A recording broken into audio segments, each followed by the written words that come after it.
see it's on. Okay. George, I know I've introduced myself before. We'll do it formally now, just that the video is on. I'm Detective Scott. This is Detective Umbrella. We're currently in the video suite here at 14 Division. It's the 9th day of August 2007. Excuse me. It's 3:45 in the afternoon. Just tell us your name, please, sir. George Dwayne Dranachek. Okay. George, I know you spelled it for me before, but just for the video, would you spell your last name for us? Dranichak. Okay. And how old are you, George? 34. Okay. George, I understand something happened last night that involved yourself and your friend Ross. I'm going to get you to tell us about that story, but before we do, I'm just going to go through a couple of things here, and if you'd follow along as best you can.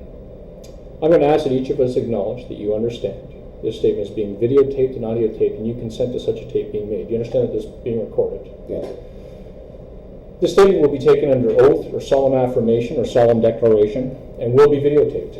You must understand it is a criminal offense under sections 139 and 140 of the Criminal Code to obstruct justice or commit public mischief by making a false statement to the police during an investigation. You must further understand you may be a witness at a trial concerning the events you describe in this statement. If at that trial you claim this statement to be false, you're going to play this statement at that trial, and you may be liable to prosecution under section 137 of the Criminal Code for fabricating evidence. Finally, you must understand, George, you're not obliged to give this statement.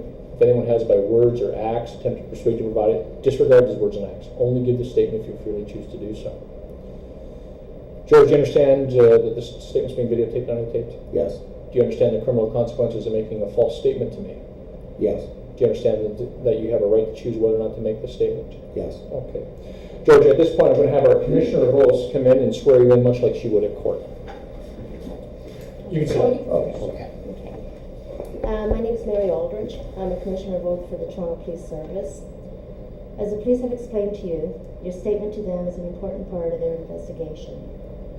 You should understand that it is a serious criminal offense to make a false statement to the police, to wrongly accuse someone of a crime, or to cause the police to enter into an investigation of another person knowing the information is false. If you later give sworn evidence that is different from what you swear to today, that could be another offense. Do you understand this caution? Yes. Okay, George, would you like to swear on the Bible or solemnly affirm? Swear. Right hand, okay.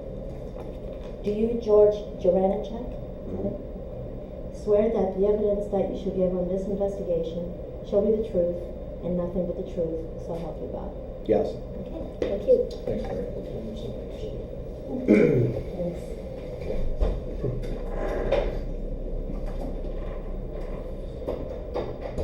Okay. George, I understand last night you wrote with some friends. If you would take us to the point where you and your friends go out, and just tell us what happened, please. At the beginning of the night? Yes, please. Okay. We left our office at 77 Moet, which is roughly on the corner of King and Dufferin. There were 6 of us. Do you want their names? Please. Okay. Cameron Snook. Okay, we need you to go slow just because Detective Umbrella's got to write them down. Cameron Snook. Snook. Yeah. S-N-O-O-K? S-N-O-O-K. Okay. Ross Hammond. Tony Roost. R-O-O-S-T. I don't know the last name, but it was a guy named Ben. He's a web designer in our company. Ben and what's the other guy's name? What's the guy? I don't remember it. There's a new web designer that we have. That's he's British, so Okay. yeah. If you think of his name later, fine, let us know. If you don't, we can look that up later. Okay. Okay, so you and the 5 other guys go out? Yeah, we went out around 6 o'clock, 6:30. Went to Gretzky's bar. We went up on the patio. We had some appetizers, some few drinks, and we bought tickets to the 8 o'clock show at Second City, sketch comedy. We went to the show. Probably had a couple more drinks each, 2 or 3 each. Watched the show, and then we kind of walked around downtown looking for a place to eat or another bar to go to.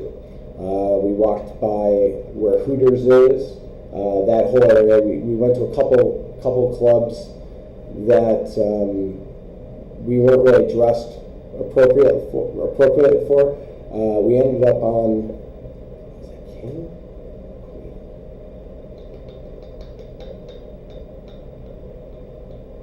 Where's the, it's another comedy place. It's like the Laugh Factory or the Yuck Yucks or, Sorry, can't help you.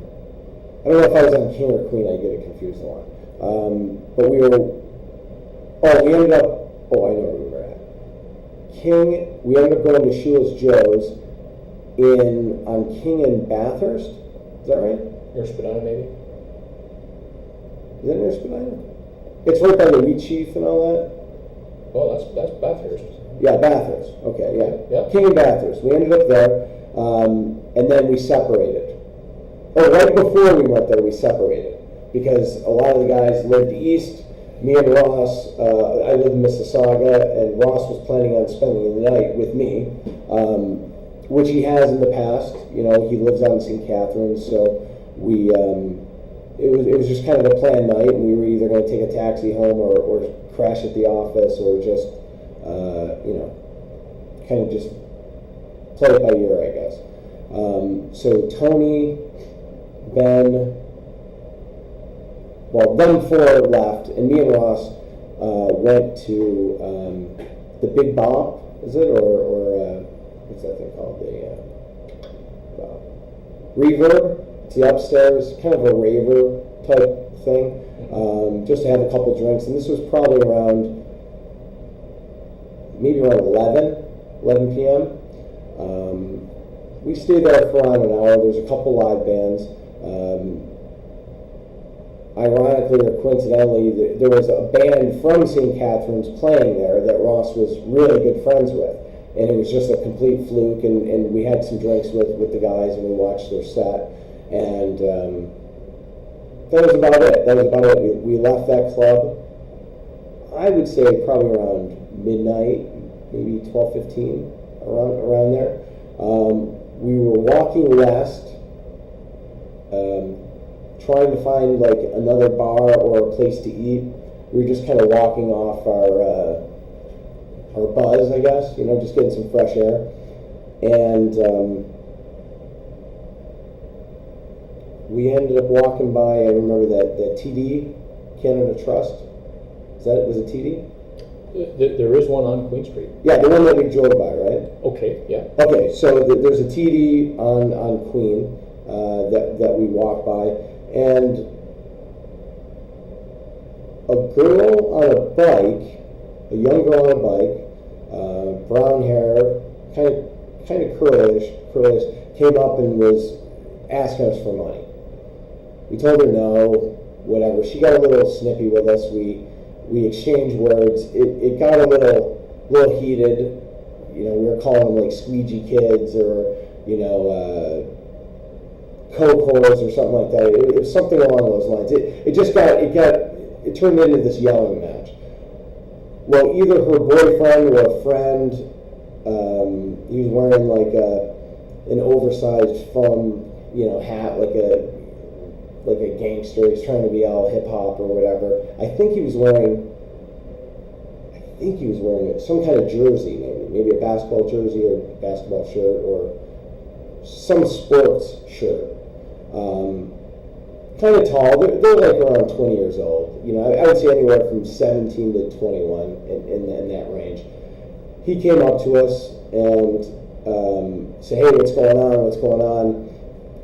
And we're like, "We're not giving you any money. Leave us alone. Hit the road or whatever." And then he started yelling at us, and then we started, swearing back and forth to each other.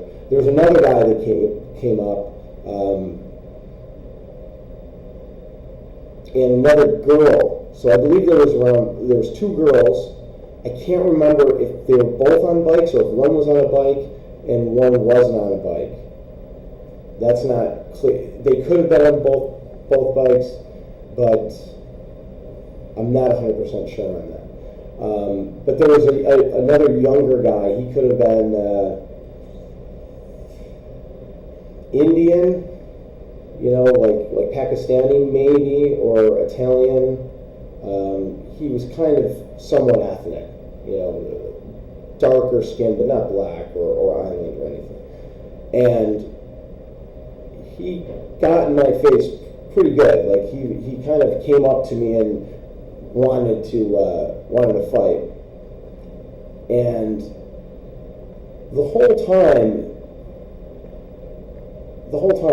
it was just kind of like a wrestling, just verbal, it was just kind of like your mama jokes type thing. I mean, like these were a bunch of younger kids. Me and Ross are in our 30s, and these are just a bunch of little young punks, and it was just a war of words. We did not expect it. We did not want to fight them. I'm American. I'm on a work permit up here in Canada, so I can't risk anything, to jeopardize. I have a house here, and I've been here 5 years. I'm trying to get landed immigrant status, so I don't go around looking for trouble. We weren't looking for a fight in the least. These girls really instigated us, and I came back pretty harsh on them, calling them whores and go suck dick for a crack or whatever. I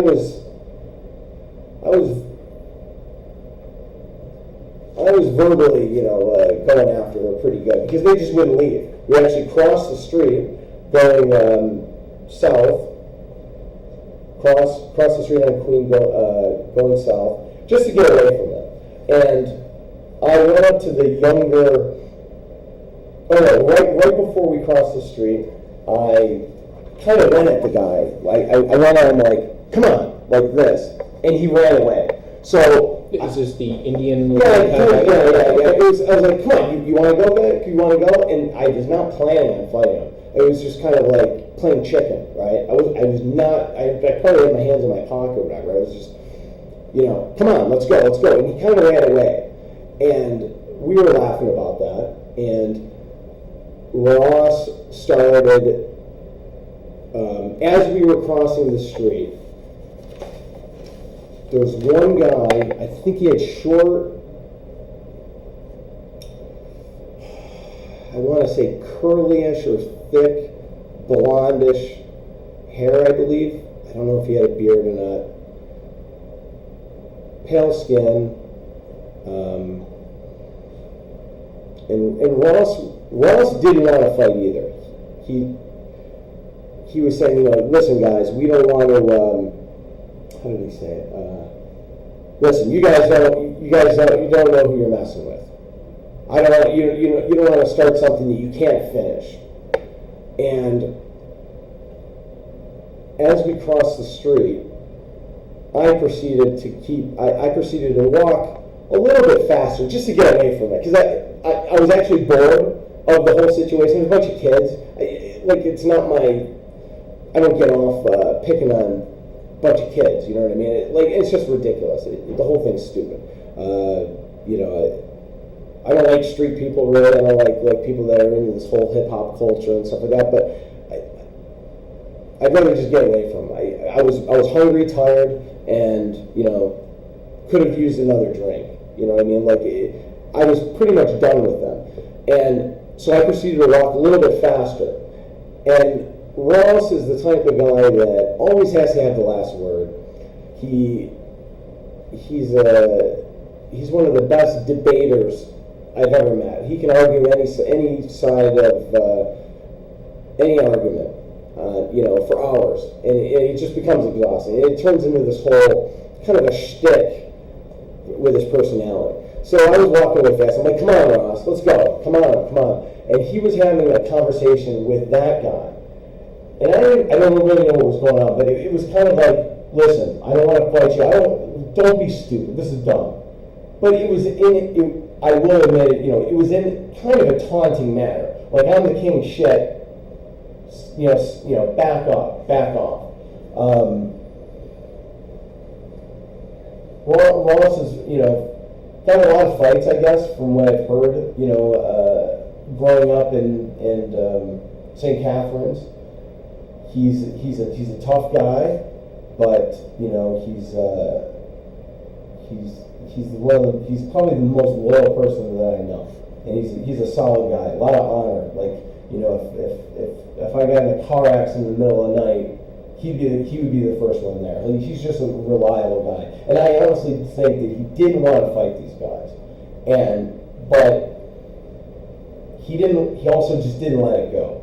He just wanted to have the last thing, and he wanted these kids to kind of bow down to him, and it just wasn't going to happen. It was just a pissing match, the whole thing.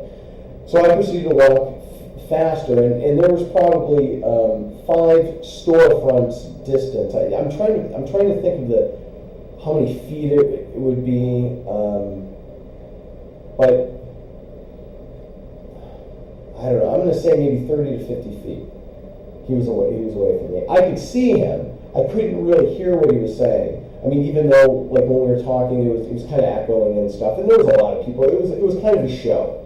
It was people were kind of standing around for the show or whatever,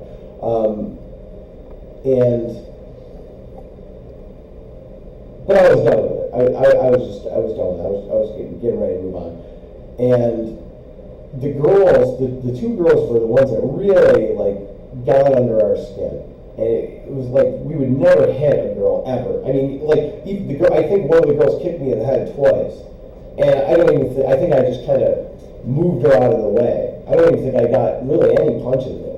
But so anyway, I'm getting ahead. As that was happening, all of a sudden they must have went somewhere and got their friends, or people on the street. Maybe they were all friends anyway, or maybe people on the street just wanted to. Like whatever, but I still didn't expect a fight.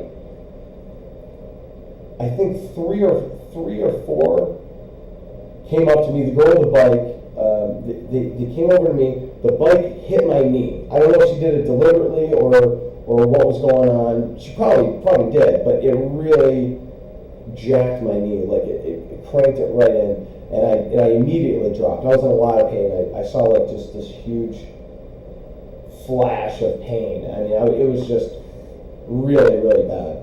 And when I went down, then one of the guys punched me in the stomach. I do have it's called a lap band on my stomach, so any pressure on my like abdominal region is excruciating pain for me. It's kind of like if someone had a pacemaker and someone punched you right in the heart. It would hurt someone with a pacemaker a lot more. So I actually have a little thing in my stomach. So when I got punched in the stomach, I was down. Somehow I ended up in like kind of a doorway storefront, and I ended up going down kind of in a fetal position. A guy with blonde hair, who I didn't see from before. This was a new guy. Wanted to gouge my eyes out, and he was just, I mean, he had his fingers just really trying to like poke my eyes out and make me blind or whatever, and I was doing everything I could just to kind of take the blows. I got kicked in the ribs twice, kicked in the head twice, punched in the head maybe 3 times. The only thing I really had is a bruise here, and I had some scratches from when I went on the concrete. As that was happening, I had no idea what was going on with Ross. The girls were kind of pissed at me more, so I was thinking I was taking the majority of the damage, because I was calling cunts, I was calling whores, and jizz buckets. I mean, it was just stupid names. But these girls, they were going nuts over it, And these guys wanted to, defend their honor, I guess. But even when they came up to me, I didn't think they were going to hit me, because it was kind of all this just screaming and screaming and screaming. Like, I had no idea that it was to the level of fighting, especially out on the street. There was a lot of people there. I didn't think they would be that stupid, And so when I was getting hit and stuff, I was getting really nervous because I didn't want to get arrested. I I didn't want any hassle. I didn't want. I just didn't want it. The whole thing was really stupid. You know, I've been in bigger arguments at a McDonald's, waiting in line with people. I mean, it wasn't. You know, I would say it was maybe like a level 3. You know, and the whole second part that I didn't see with Ross was like, you know, level 12. And it was just weirdest thing, because as that was happening to me, all I wanted to do was catch my breath, get my wind, and just get on a taxi and just get out of there. I just wanted to get out of there and just leave it at that. I wasn't looking to retaliate or anything like that, because we were outnumbered. We were absolutely outnumbered. They were all very light. And small, and I just assumed that Ross, you know, I didn't even think he would fight. I'm blown away that anything even happened, because he's kind of like the retired fighter from St. Catharines. He's like the guy that tells a lot of stories, but he doesn't do that anymore. He's like mature now. He's better than that, and that's why. And I thought that I think that they were probably more mad at me, to be honest with you. You know, which I'm gonna have to probably, you know, I'm gonna have to live with that for the rest of my life. Like I don't know what that guy said to Ross. I don't know what happened with them. When I got up, I looked east to see what was going on with Ross, to see what was going on, and I was like, hey, let's get out of here. Let's get out of here. I go, Ross. And I see someone running, and I'm in a lot of pain, and I'm kind of fighting. Like, I'm literally have people on my back, and my knee is, I can't put any weight on it, so I'm doing all like one-legged, and I'm just trying to get out of there, and a couple taxis wouldn't let me in, you know, and it was just like, I just got to get out of here. So when I looked down, I thought I saw Ross running away. If there was 3 guys coming at you, I don't see him standing up to all 3 of them, even if they were younger or whatever. He doesn't want it. The attention. He doesn't want any of that stuff. He really had nothing to prove. So I thought it was him running, but it must not have been him. And I didn't want to run into that second group, so I kind of went west. So we actually went, you know, I went west and he went east. So I thought. And I screamed, I go, Ross, meet me at the office. Ross! The office, kind of like we were making our getaway, like we're just trying to get out of there, right? And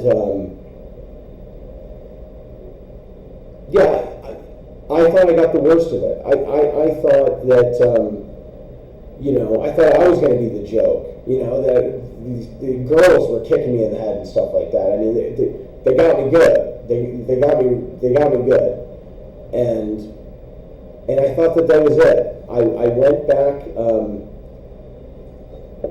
I didn't see Ross take a swing at anyone.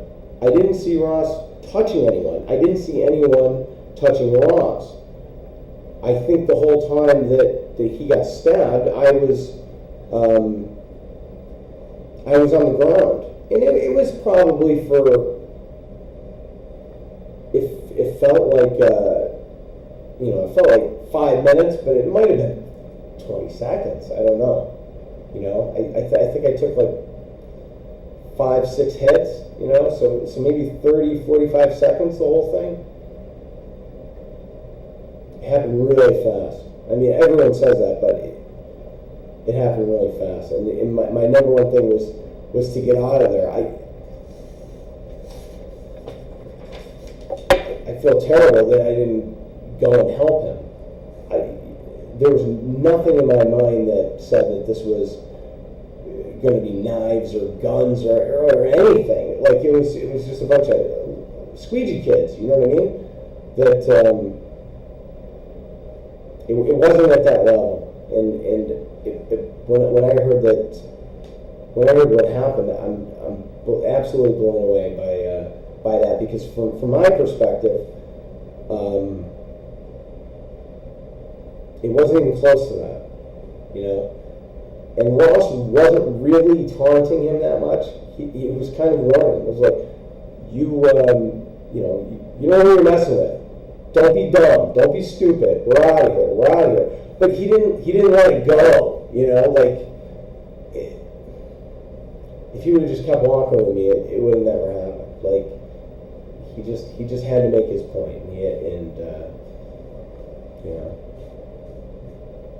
But yeah, I don't know. I don't know what happened after that. Oh, so I go back to my office, I'm thinking Ross is going to be there any minute, you know, in a taxi or whatever. I fell asleep in my car, and for maybe 2 hours, I think. Then, since I didn't have a cell phone, and I didn't have Ross's number on me, which I should have called him, but me and Ross hang out a lot. We always hang out. Like, we end up crashing at different, like, he's got relatives in town that he can sleep at their house.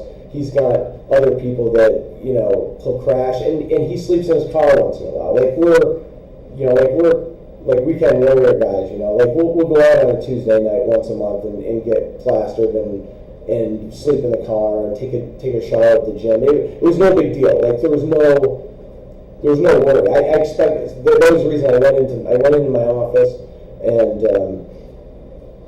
probably around, I think 3 maybe or whatever, 3 a.m. somewhere in there, and I just slept on my couch, and I was thinking that I know Ross has keys to the office.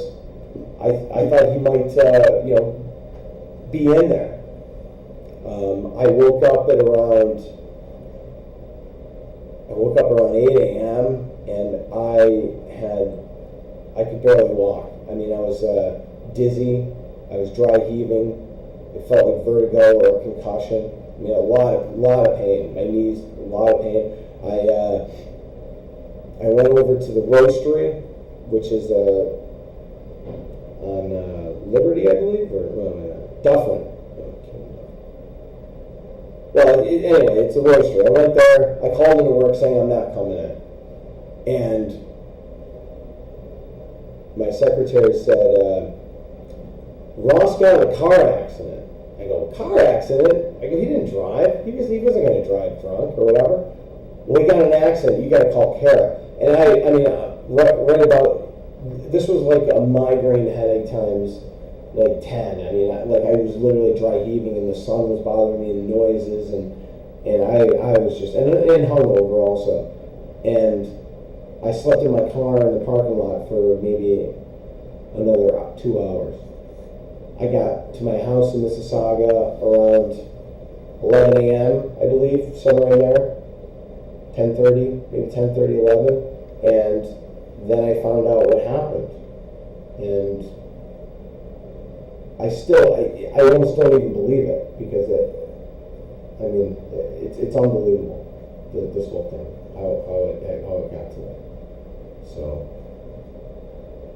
that's about it. Oh, and then I called you guys a couple times, and then I played phone tag with you guys, and then I took my wife and my son to the hospital, and I was there 5 minutes. I called you, and then I was waiting down the lobby. So. Okay. A lot of information. I'm going to go back and tease out some of the details if I can, George.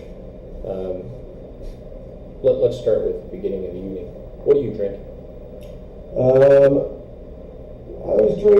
Normally I'm a Scotch guy, Johnny Walker Black, but for some reason, it was really hot and muggy. I had, they had these really, really small Coronas, Gretzky's. I had a couple of those. I had a gin and tonic, and then I switched to Scotch later on. I switched to Scotch at Second City. Okay.